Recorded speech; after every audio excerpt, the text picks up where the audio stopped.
André Campedelli, nosso especialista, que tem o nosso quadro de economia toda semana, ontem já comentou sobre a ata do Copom, mas a gente queria te ouvir, Fattorelli, porque o Copom teve a oportunidade, né, de rever o índice, mas resolveu manter em 13,75%, que é a maior taxa de juro do mundo, apesar das críticas e cobranças dos setores produtivos, né, nem os sinais do governo de respeito ao equilíbrio fiscal, baixa da inflação, né, dessa tentativa, demoveram o presidente dessa decisão de manter a taxa. Eu queria entender o que você achou da medida e também, se puder falar para a gente de uma maneira resumida, quais os perigos atrás dessa medida, por favor.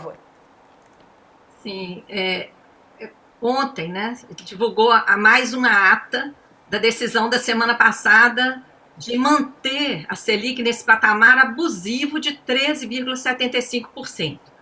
Nós, da Auditoria Cidadã, temos denunciado a alta da Selic desde março de 2021, quando o Banco Central começou a disparar a taxa sob a falsa justificativa de controlar a inflação no Brasil. Por que a gente fala falsa?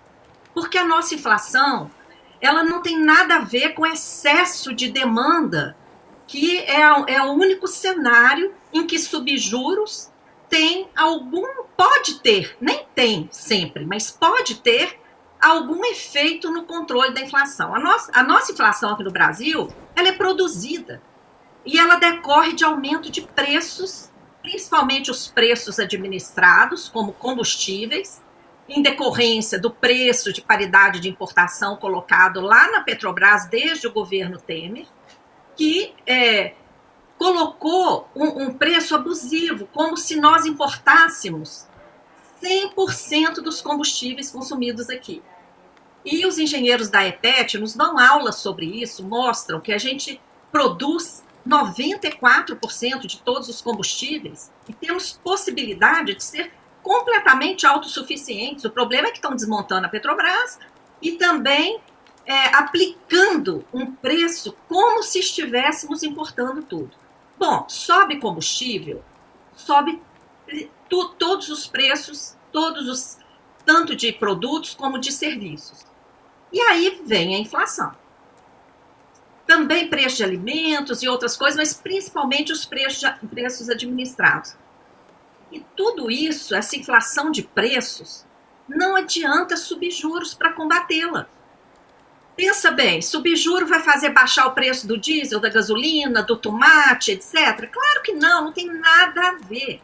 Então, o Banco Central vem mentindo para a população desde março de 2021, quando começou a disparar a Selic. E agora, nessa última ata, ele, para fugir das suas responsabilidades, em decorrência dessa alta exagerada da Selic, sem justificativa técnica, sem justificativa econômica, como tem sido, inclusive, respaldado por grandes economistas, né, como o Nobel, o Joseph Stiglitz, o Jeffrey Sachs, o presidente da Fiesp, muita gente tem denunciado isso. Então, para fugir das suas responsabilidades, pelos danos econômicos decorrentes dessa alta exagerada da Selic, vocês estão acompanhando. Empresas quebrando, até as grandes montadoras fechando as portas, dando férias coletivas, com risco de demissão. Ontem foi anunciado aí a grande Petrópolis de bebidas também fechando, aí entrando em recuperação extrajudicial por conta do juro alto. Empresas pequenas, médias, grandes, indo à falência, aumentando o desemprego, as famílias em desespero, o juro da dívida explodindo, cada 1% de aumento na Selic, 40,1 bilhões de gastos a mais. Então, nós estamos falando de uma despesa por ano a mais, todo ano, de quase 500 bilhões a mais, fora o gasto com juros da dívida que já existia. Então, para fugir da responsabilidade sobre todos esses estragos que estão afetando a vida de todas as pessoas no Brasil, de todas as empresas, de todo o setor, toda a economia do país, nessa última ata, o presidente do Banco Central sai lá com a expressão infame de que temos que ter paciência. Olha, gente, isso é um deboche para com o povo brasileiro. Paciência ciência? E mais, mentiu. Outra vez. Agora ele está falando que a inflação no Brasil é de demanda. Onde que está essa demanda se o povo brasileiro não tem dinheiro nem para comprar comida? Ele deve estar falando do excesso de demanda da turma dele. Turma dele que quer mais e mais títulos. Inclusive, nenhum lugar do planeta está pagando esse volume de juros. Sim. A demanda alta aqui no Brasil é por título e por carro de luxo Porsche. Tem fila para comprar Porsche. Sim. E fila para comprar jatinho. Verdade, isso é um deboche para com o povo brasileiro. Me perdoa, é que a gente quer fazer uma rodada com o André, eu vou te pedir para fazer uma resposta um pouquinho mais enxuta, para dar tempo, porque é um tema de muito interesse e a gente quer te ouvir, mas o André tem uma pergunta para fazer, por gentileza. André, por favor. Opa, bom dia, Fatorelli, tudo bem com você? A ata do Copom, ela me deixou assim, ela é cheia de recados, né? Primeiro ela fala sobre uma inflação de demanda, depois ela fala sobre a necessidade de um arcabouço fiscal robusto para que você comece a ter a possibilidade de reduzir a taxa de juros, ou seja, ele está atuando como se fosse o poder moderador, né, da economia brasileira, o Roberto Campos Neto nessa situação, né? Só que a gente sabe que quando você está tendo esse arcabouço fiscal, basicamente uma tentativa que o governo fala, até pela própria lei do regime de meta de inflação, de que ele quer garantido que você tenha um superávit primário que garanta que você tenha o pagamento da taxa de juros, né? Então, você podia explicar um pouco melhor, assim, qual que é a relação desse alarmismo fiscal que estão colocando aí para a gente, junto com a decisão da taxa de juros? Sim, André, bom dia. Desculpa, inicialmente eu não te cumprimentei, mas bom dia. Grata pela pergunta. Você tem toda a razão. É um alarmismo. E esse alarmismo, ele não é gratuito. Ele não é um mero acaso. Eu não sei se você viu uma manchete do Correio Brasiliense lá em dezembro de 2021, bem antes das eleições. Tem umas aspas para uma fala do presidente do Banco Central, o Roberto Campos Neto, dizendo assim: você tem que colocar o país em recessão para conquistar credibilidade. Ele falou isso lá em dezembro de 2021, justamente quando ele estava sendo questionado em relação à disparada da Selic que já estava acontecendo ali naquele momento. Ainda não tinha chegado a 13,75, só chegou em agosto. Mas lá naquela época ele afirmou isso.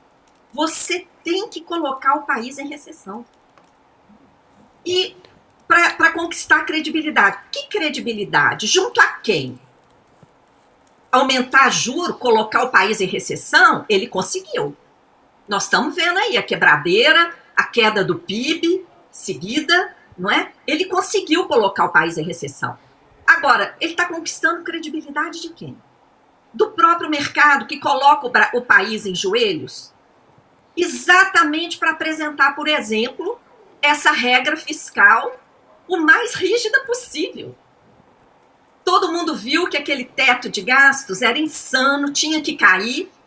E aí, quando o Lula estava para tomar posse, que precisou aprovar uma autorização do Congresso para pagar a Bolsa Família, no mesmo valor do auxílio que já vinha sendo pago, quer dizer, nada extraordinário, o que fizeram? Forçaram a colocar uma nova regra fiscal em substituição ao teto de gastos, que nessa conjuntura que a gente está vivendo aí de crise, tenta encurralar a equipe econômica a apresentar uma regra o mais rígida possível, ou seja, para trocar 6 por meia dúzia, para vir com uma regra que vai manter praticamente o mesmo sacrifício que o teto de gasto nos impunha. Isso é inaceitável. Por que eles querem isso? A regra fiscal, tal como o teto de gastos, ela atinge somente os gastos primários, que são os gastos com os serviços prestados à população e a manutenção do Estado. O gasto com juro fica fora desse controle. Então, André, é a mesma turma que vive de juro alto, impondo a sua pauta. E o Roberto Campos Neto é meramente o representante de banqueiros. Sabe o que eu acho, gente? Eu acho o seguinte, eu estava vendo ontem aqui a performance das ações na Bolsa, e uma das ações que mais subiu ontem foi a Eletrobras. Você sabe por que a Eletrobras foi uma das ações que mais subiu ontem? Porque o ministro das Minas e Energia disse que não existe a menor possibilidade da privatização ser revista. O Lula tinha falado que a privatização tinha sido um absurdo e que ela seria revista. Aí você olha a Petrobras, tem subido pra caramba, e você vê que os conselheiros indicados para a Petrobras são todos ligados ao sistema financeiro e à turma que estava com Bolsonaro na Petrobras. E o Lula diz que a Petrobras vai ter que mudar a política de dividendo, que vai ter que fazer isso e aquilo, que essa turma é completamente contra.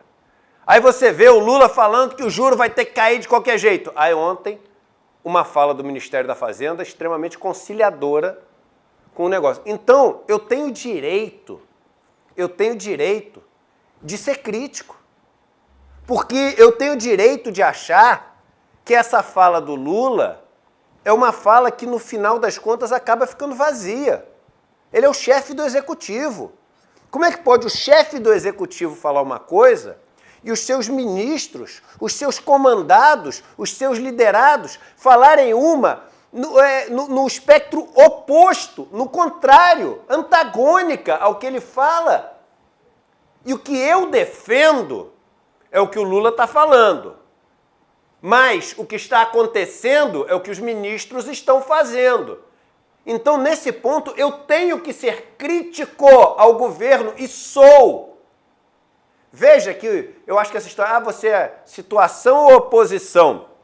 É claro, eu sou um cara que torço profundamente pelo governo, que lutei para que esse governo fosse eleito e derrotasse Bolsonaro, que vou contribuir com o que eu puder para esse governo, principalmente com o trabalho que nós todos fazemos aqui. Agora, na atuação deste governo, nessas áreas de Minas e Energia, no que foi feito ali no Conselho da Petrobras, no que está sendo feito em relação à política de juros, nessas áreas, eu sou hoje oposição.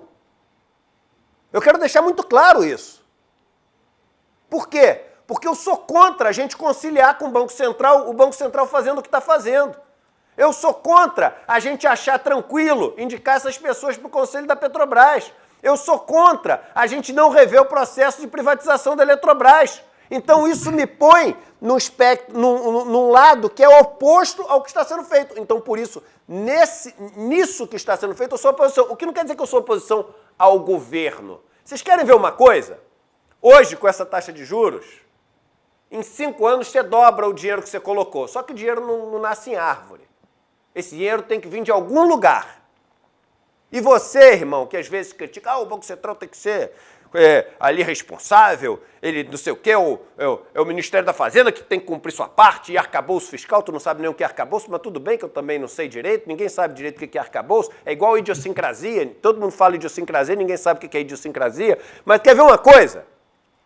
Tem um trabalho que é a auditoria da dívida cidadã, que é o trabalho que a Maria Lúcia Fattorelli coordena, faz, que te diz, esse dinheiro que tu dobra quando tu deixa teu dinheiro parado no banco, ele vem dos impostos, que são para pagar uma estrada melhor para tu andar, uma educação para os teus filhos, saúde quando tu se machucar, né? Construir portos para poder escoar a produção, ter um sistema aqui no Brasil econômico que dê possibilidades para todas as pessoas.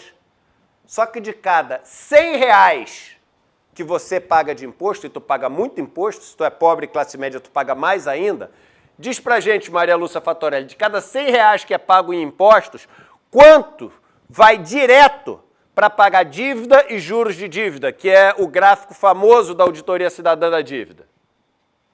Sim, Eduardo, muito obrigada pela pergunta, porque o gráfico que nós fazemos, ele é o gráfico do orçamento geral da União. E o orçamento geral, ele engloba o que você falou, todos os impostos, contribuições, taxas, todos os tributos que as pessoas pagam. Ele engloba também as demais receitas públicas, porque o orçamento que a gente divulga é o orçamento geral da União. Então, ele engloba os tributos, ele engloba tudo que os governos arrecadam com privatizações, com lucros de estatais, com emissão de títulos de dívida. Quando o governo emite título e vende e recebe o dinheiro, esse dinheiro está lá no mesmo caixa do orçamento. Tá? Então, o gráfico, eu não sei se vocês conseguem mostrar ele aí, o gráfico, por exemplo, em 2022, ele deu mais de 4 trilhões de reais. Por quê? Está tudo somado aí. Tá tudo somado no gráfico. Que tá bem, se você entrar na página auditoriacidadã.org.br, vocês vão ver o gráfico, está lá em destaque na nossa página. Então, de tudo que o governo federal arrecada, de tributos, de privatizações, de lucros de estatais, de juros, porque o governo federal recebe juros de estados, de outros créditos que ele tem, e de emissão de título. Todas essas receitas públicas fazem o orçamento geral, federal, em âmbito federal. Todo ano, cerca de metade, Eduardo, de tudo isso vai para pagar a dívida. Ano passado, esse orçamento geral foi 4 trilhões e 60 bilhões. 1 trilhão 879. 46,3% de tudo foi para pagar a dívida. E aí, eu te agradeço a pergunta, Eduardo, porque muita gente critica o gráfico e fala assim, esse gráfico está errado, porque os títulos emitidos vão para pagar juros, vão para pagar esse gráfico aí, obrigada. Muita gente fala que o gráfico está errado, sabe por quê? Quem fala que o gráfico está errado assume que toda dívida contraída pelo país só pode ir para pagar juro, para pagar dívida. Assume que não pode contratar dívida para financiar investimento socioeconômico, como fazem os países ricos. Muita gente também nos critica, falando, para que fazer auditoria? A dívida aqui não é problema, está aí em 70% do PIB, no Japão é mais de 200. No Japão é mais de 200, mas o Japão contrai dívida para investimento e paga juro zero, juro negativo, desde sempre. Então, e sabe um ponto interessante, Maria Lúcia? Um dado que eu acho que seria interessante, porque teria um impacto muito grande, se você fizesse, além desse gráfico que é muito famoso, fizesse um outro que é o seguinte: se você pegar só o que é arrecadado em impostos, quanto vai para juros, quanto que é o equivalente, para não dizer vai porque dinheiro não tem carimbo, mas qual o equivalente ao quanto a gente paga de juros e amortização da dívida em relação a quanto a gente arrecada de impostos. Vai ser um número gigante, vai ser, sei lá, 80%, porque aí eu acho que para o cara que é ali do povo, que sabe que tem um imposto no arroz, no feijão, não sei o quê, você vai falar o seguinte, de cada 10 reais que a gente paga de imposto, 8 é o que a gente paga de juros da dívida. Aí o resto, o governo tem outras receitas. O governo tem dinheiro que ele ganha de dividendo da Petrobras, que um pedacinho vai para o governo. Tem dinheiro que ele recebe porque vendeu uma coisa, privatizou, vendeu a refinaria lá por preço de banana. Tem essas outras coisas que também se somam. Mas eu acho que é legal a gente comparar, nem que seja como base de comparação, para não dizer que o dinheiro vai, mas só como base de comparação. Eu acho que esse negócio ficaria ainda mais gritante. Para mim, esse gráfico é surreal, é assustador, mas ficaria ainda mais gritante. Sim, a gente tem denunciado isso, inclusive tem denunciado, Eduardo, quais os eixos que sustentam o modelo, esse modelo de escassez que existe no Brasil, né? O Brasil, que não combina com o Brasil. O Brasil é o país da abundância, nosso país é riquíssimo, mas a gente vive numa escassez provocada por esse modelo, por exemplo, pelo sistema da dívida, que aqui no Brasil, como eu falei, em vez da dívida se destinar a financiar investimentos, como fazem os países desenvolvidos, é um sistema. E a dívida, do jeito que ela funciona aqui, por exemplo, para pagar a Bolsa Banqueiro, 2 trilhões de títulos da dívida interna federal são doados para o Banco Central pelo Tesouro, que o Tesouro ainda paga juros sobre esses títulos doados ao Banco Central. Ano passado pagou 212 bilhões de juros ao Banco Central.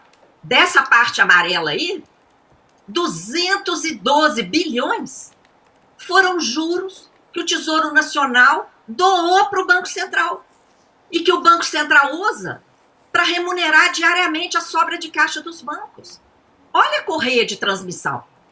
À medida em que o Banco Central destina essa bolada que devia ir para a educação, devia ir para a saúde, para ir para assistência, vai 212 bi lá para o Banco Central, para remunerar banco. E quando os bancos recebem essa bolada de 212 bilhões para deixar o dinheiro estacionado, esterilizado lá no Banco Central, o que acontece? Eles deixam de colocar esse dinheiro em circulação na economia.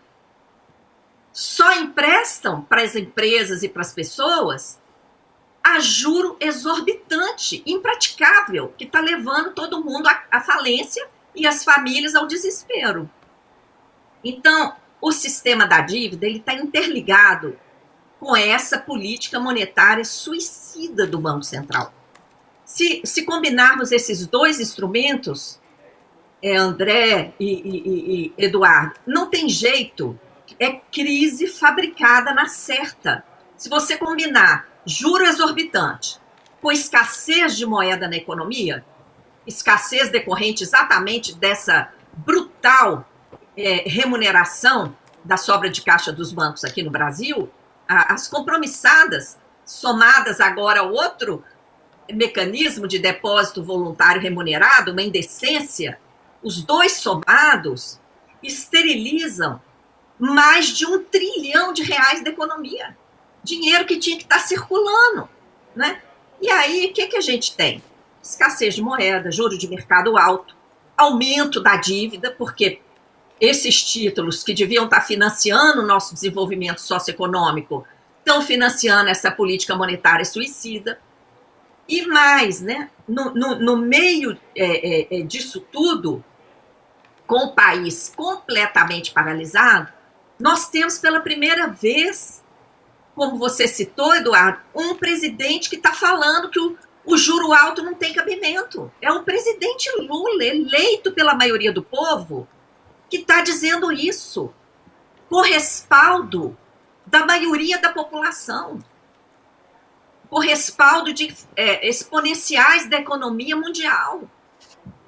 E o Banco Central impõe a sua pauta, não é? E nós estamos diante de um quadro muito grave, porque colocar o país em recessão, diante dessa declaração, dessas aspas do Roberto Campos Neto, nós estamos diante de uma decisão deliberada.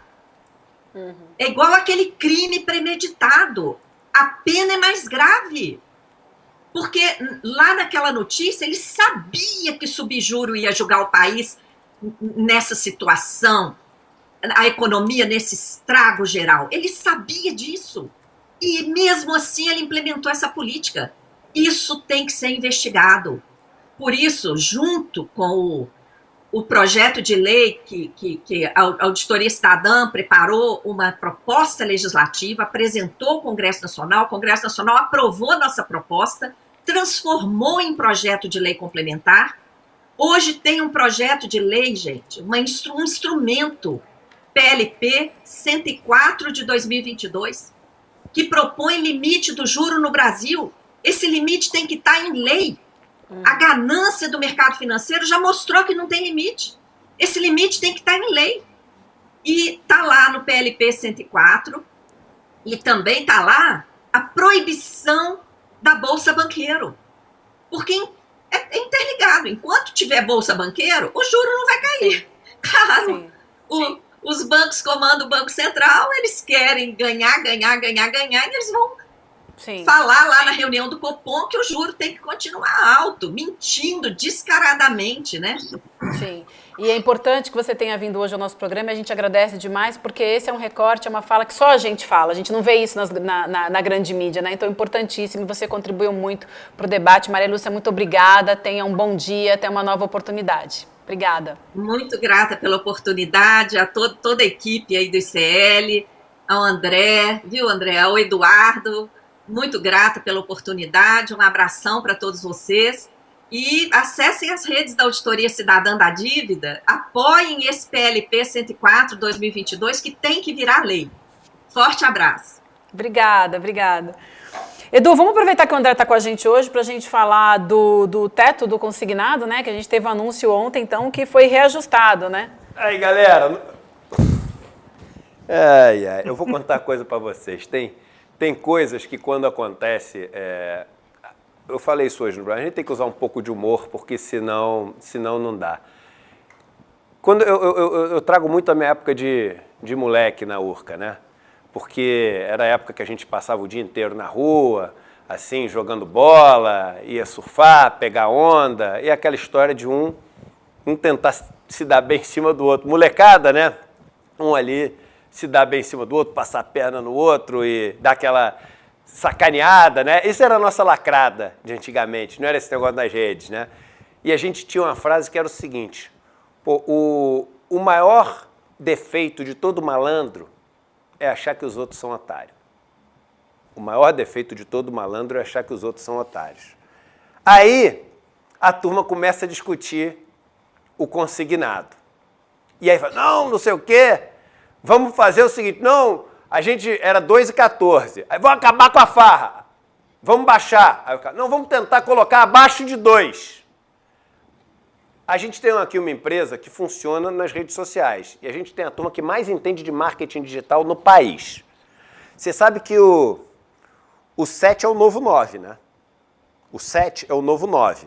Antigamente, para você fazer uma coisa parecer mais barata, em vez de usar aqui, falar que o negócio custava R$2.000, você falava 1.999. Você ia vender uma televisão por 1.999, que o cara começa vendo 1.000, na cabeça ele acha que é mais barato e compra. Aí tinha aquelas lojas, né? Tudo por R$1,99, né? Saudades. Quem não se lembra daquela loja aqui, ó? Loja de R$1,99. Só que o que acontece? Esse negócio, o cérebro da gente vai se adaptar. Isso que eu estou falando é ciência. O cérebro da gente vai se adaptando e tu começa a ver 1999, tu começa a interpretar já aquilo como 2000. O que o marketing descobriu e o marketing digital começou a usar muito? Meu irmão, tira o 9 e termina em 7.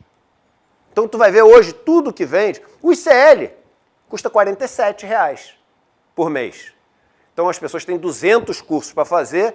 E eu sempre falei aqui, gente, o negócio tem que custar o preço de um sanduíche. Aí o cara, quanto custa um sanduíche, um lanche? Eu falei assim, ó, tem que custar menos de R$50. Se a gente puder ter uma universidade de tudo, onde o cara pode fazer, a família inteira, fazer todos os cursos de idiomas, as pessoas mais velhas fazerem todos os cursos equivalentes a pós-graduações, as pessoas puderem treinar todas as habilidades em ferramentas profissionais, de Excel, não sei o quê, uma casa inteira por o preço de um sanduíche, eu acho que a gente faz uma revolução gigantesca. E quem não puder pagar, vem através de organização, de movimento social e é de graça. Fizemos o ICL, é a revolução, tem 60 mil pessoas. Se você não faz parte ainda, entra. Mas ele custa, ao invés de 50, 47, para dar essa sensação de que custa menos do que 50. E por que não é 49?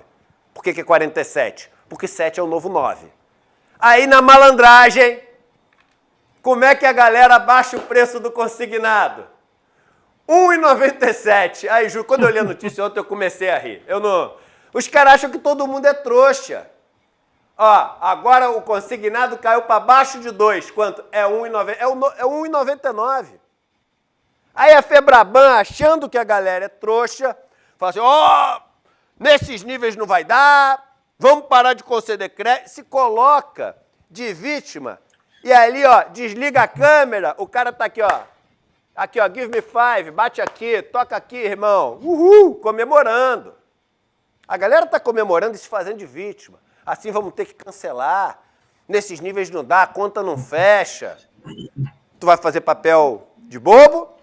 Ou tu vai entender que a lojinha de R$ 1,99 da Febraban tá achando que todo mundo é otário? Febraban agora virou aqui, ó. Febraban, foto da nova sede da Febraban. Modo ironia. Isso aqui é foto da nova sede da Febraban. Tudo por R$ 1,97. Aqui tá R$ 1,99. Ah, pra cima de Moá, pra cima de mim com R$ 1,97 de crédito consignado? Pelo amor de Deus, palhaçada. Palhaçada. R$ 1,97 é achar que todo mundo é trouxa e vai fazer a campanha. Baixamos para menos, conseguimos negociar aqui com os bancos para menos de 2%. Ah, ô André, R$ 1,97 é ridículo, irmão. Que colocasse R$ 1,96 só para não... Porque R$ 1,96 não ia parecer que está querendo fazer o outro de trouxa. R$ 1,98. Eu preferia o 1,98 que o 1,97. Porque o 1,97 é fazer o outro de trouxa. Entendeu? Para te ser sincero. Não, é um absurdo isso, Eduardo. Principalmente porque se a gente pegar assim, que é basicamente o empréstimo de menor risco, porque você pega justamente direto da conta da pessoa. Então a pessoa recebe uma renda, seja a sua aposentadoria, seja a sua pensão, e aquele valor já é descontado automaticamente. Então qual que é o risco disso? Não tem risco. Eu falei, não, porque com 1,7 é muito risco. Não, o risco é o quê? Que com 1,7 o sistema não vai funcionar, você não vai conseguir pegar o dinheiro da conta da pessoa? Claro que não.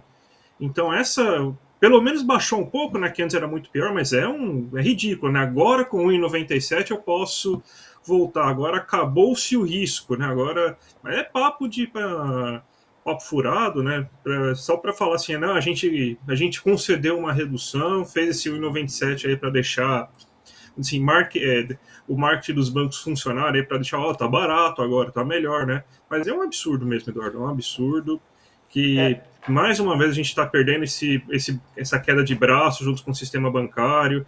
O Haddad e a Fazenda, né, o Ministério da Fazenda, mais uma vez cedendo dessa forma, numa questão tão sensível de taxa de juros. Então, a gente tem que começar a ter um Ministério da Fazenda que não trabalhe só para a questão assim, de ficar pensando nesse tal arcabouço fiscal que não sai nunca, e começar a ver o mundo real, tipo, brigar contra a taxa de juros do Banco Central, brigar contra a taxa de juros consignada e comprar essas brigas que nem o Lula está tentando fazer. Então, a gente tem que fazer isso, hein, Eduardo?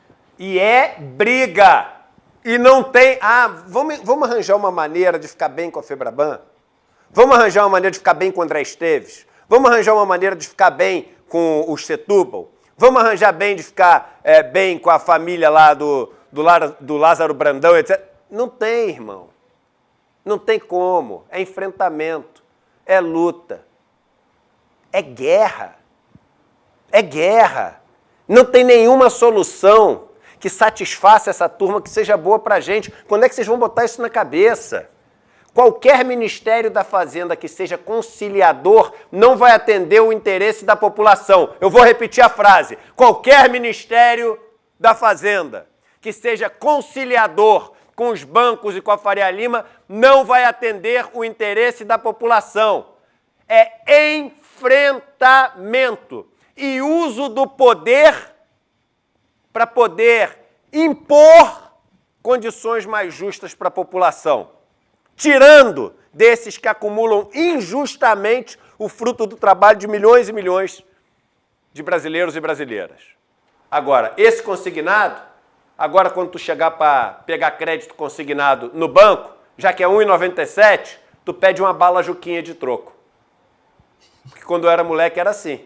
Quando o negócio era ali para fingir o preço, no final o cara não tinha troco, o cara não tinha nem moeda, aí o cara te dava uma bala Juquinha de troco. Então quando tu for pegar o consignado agora no banco, tu pega o consignado e pede a bala Juquinha de troco. Vamos que vamos.